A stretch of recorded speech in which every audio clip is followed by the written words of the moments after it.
কুয়াশা মাখা ভোর, শীতের সকাল, এই বাংলায় এখনো পৌষ সংক্রান্তির উৎসব জাগে। শিশির কণায় সময় ডালে গজিয়ে ওঠে কচি পাতা। দুর্গায় ভোর থাকতে থাকতে ঘরের বৌঝেরা ব্যস্ত হয়ে লেগে পড়েন উনুনে জাল দিতে। বছরের স্বাদ পিঠেপুলি বানানোর দেরি হয়ে যাবে যে। গ্রাম ছাড়িয়ে রাঙামাটির পথ যখন কংক্রিটের রাস্তায় এসে মিশে ইমারতময় শহরে পৌঁছে দেয়, তখনও এদিন বদলায় না উৎসবের ছবিখানা। সাজ সরঞ্জামে তারতম্য ঘটলেও পৌষ পার্বণ বেশ শ্বাস নিয়ে চলেছে নগর জীবনে সেকাল থেকে একাল। ধর্মবিভেদ এক করে নগর প্রান্তে বসেছে বাহারি পিঠের মেলা। সবুজ গ্রাম থেকে রঙিন ঘুড়ি উড়ে এসে শহরের আকাশে গেয়ে যাচ্ছে টুসুর গান। বন্ধুরা, আজ পৌষ সংক্রান্তি তথা মকর সংক্রান্তি। প্রতি বছরের মকর সংক্রান্তি হিন্দু ধর্মাবলম্বীদের কাছে ভীষণ গুরুত্বপূর্ণ, কারণ এই দিন বিভিন্ন জায়গায় বিভিন্ন নিয়ম মেনে পূজা অর্চনা করা হয়ে থাকে। এই মকর সংক্রান্তিতে বহু বাড়িতেই পূজা করা হয় মা লক্ষ্মীর। অবশ্য এই মাসে দেবী লক্ষ্মীর পূজা পৌষ লক্ষ্মীর পুজো হিসেবে পরিচিত। বিশেষ করে কৃষক পরিবারে এই পৌষ লক্ষ্মীর পুজোর প্রচলন রয়েছে। মনে করা হয় তিনি হলেন সম্পদ প্রদায়িনী। আবার বহু জায়গায় তাকে ধান্য লক্ষ্মী হিসেবে পূজা করা হয়। পৌষ মাস জুড়ে পিঠে পার্বণ মেলা উৎসবে ভিড় জমে, আর তার সঙ্গে জড়িয়ে থাকে বহু রীতি নিয়ম। যেহেতু অগ্রহায়ণ মাসে নতুন শস্য তোলা হয় আর পৌষ মাসে গৃহস্থের বাড়ির ধানের গোলা পরিপূর্ণ থাকে, তাই এই মাসের সংক্রান্তিতে মা লক্ষ্মী পূজা ব্রত সম্পন্ন করেছেন। আবার অনেকে হয়তো কোনো কারণবশত তা করতে পারছেন না, তাহলে অবশ্যই একবার হলেও শ্রবণ করবেন আজকের পৌষ তথা মকর সংক্রান্তির সুদূর ব্রত কথা। আবার বলা হয় যে ব্রত তখনই সম্পন্ন হয় যখন আপনি ব্রত কথা শ্রবণ বা পাঠ করবেন, তবেই আপনি এই ব্রতের পূর্ণফল লাভ করতে পারবেন। তাই বন্ধুরা, আপনার প্রত্যেকের সঙ্গে থাকুন এবং শ্রবণ করুন আজকের এই ব্রত কথা। এক দেশে এক সওদাগর বাস করত। তার একটি কন্যা সন্তান আর 7টি পুত্র সন্তান ছিল। ছেলেদের জন্মবার আগেই সে তার কন্যা সন্তানকে বিবাহ দিয়েছিল। মেয়ের বিয়ে দেওয়ার পর থেকে সওদাগর তার মেয়ের কোনো খোঁজ খবর রাখতে পারেনি। এই জন্য সওদাগর ছেলেরা শুধুমাত্র তার বোনের কথা শুনেছিল, তাকে দেখবার সুযোগ সেই ভাইগুলোর হয়নি। কিছুদিন যাওয়ার পর সওদাগর মারা গেলেন। এরপর সওদাগরের ছেলেরা বড় হয়ে বাণিজ্য করতে বেরোলো। বাণিজ্যে বেরিয়ে তাদের খাবার জোগাড় করার জন্য তার নদীর একটা মোহনায় তাদের ডিঙা বেঁধে রেখে খাবারের ব্যবস্থা কথা ভাবছে।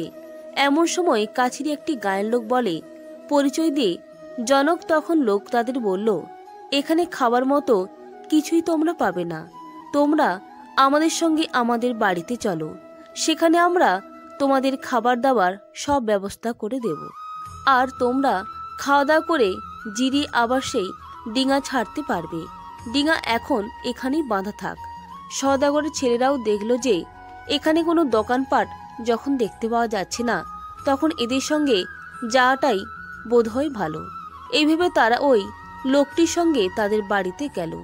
বাড়িতে নিয়ে গিয়ে সেই লোকগুলো সওদাগর ছেলেদের খুব খাতির যত্ন করলো আর বলল, আপনারা জলখাবার খেয়ে এখানে খানিক জিরিয়ে নেবেন, আমরা এখন যাচ্ছি, কাজ সেরে খুব শীঘ্রই ফিরে আসব। এই কথা বলে তাদের জন্য জলখাবার এনে দিয়ে একটু পরেই তারা বেরিয়ে গেল। সেই বাড়ির ভিতরে একটি বউ রান্না করছিল। বাড়ির পুরুষরা বেরিয়ে যেতে সে একবার উঁকি মেরে দেখল যে 7 জন সুন্দর ছেলেকে তার স্বামী আর দেওরের একটি ফন্দি করে ভুলে বাড়ি এনেছে। এদের তারা মেরে ফেলবে। বউটি তখন তাদের কাছে এসে জিজ্ঞাসা করলো, আপনাদের বাড়ি কোথায়? 7 ভাইরা তখন তাদের পরিচয় দিল। বউটি তখন বলল, তোমরা তো দেখছি আমার ভাই, তোমরা এখানে আর এক দণ্ডও থেকো না, পালিয়ে যাও। যারা তোমাদের এখানে নিয়ে এসেছে তারা ডাকাত, ফিরে এসে তোমাদের মেরে ফেলবে আর ডিঙার পাত্র নিয়ে যাবে। তোমরা যেমন করে হোক এই বাড়িতে আগুন ধরিয়ে দিয়ে এখান থেকে পালিয়ে যাও, আর তোমরা উত্তর মুখে যেও। সওদাগর ছেলেরা তার কথা মতো বাড়িতে আগুন ধরিয়ে দিল এবং ঘাটে গিয়ে তখনই তাদের ডিঙা ছেড়ে দিল। ডাকাতরা সেই সময় বাড়িতে ফিরছিল। তারা দূর থেকে দেখতে পেল যে তাদের বাড়িতে আগুন লেগেছে। তারা ছুটে এলো আগুন নিভাবার জন্য। এসে দেখল যে সওদাগররা পালিয়ে গিয়েছে। বউটি তখন তাদের বলল যে তারা দক্ষিণ দিকে যাবে বলে গেছে। এরপরে ওই 7 সওদাগরের ডিঙা তাদের দেশের ঘাটে এসে পৌঁছালো। সেখানে নেমে তারা দেখল যে তাদের মা সেই ঘাটে কলার পেটক সাজিয়ে জলে ভাসিয়ে দিচ্ছে। তারা মাকে তাদের বোনের সঙ্গে দেখা হওয়ার সব কথা বলল। অনেকদিন পরে মেয়ের খবর পেয়ে তাদের মায়ের খুব আনন্দ হলো। তাদের মা তখন মেয়ে জামাই ও তার ভাই এদের চিঠি দিয়ে নিমন্ত্রণ করে পাঠালো। চিঠি পেয়ে তার মেয়ে স্বামী আর দেওরে নিয়ে বাপের বাড়িতে এসে পৌঁছালো। সওদাগরের 7 ছেলে মিলে বোন ভগ্নিপতি আর বোনের দেওরের খুব খাতির যত্ন করলো। তারা তাদের এই ডাকাতি ব্যবস্থা ছেড়ে দেওয়ার জন্য খুব অনুরোধ করলো। তারা ডাকাতি ছেড়ে দিতে রাজি হলো বটে, কিন্তু বলল যে এতদিন তারা যে পাপ করেছে সে পাপ খণ্ডন হবে কেমন করে।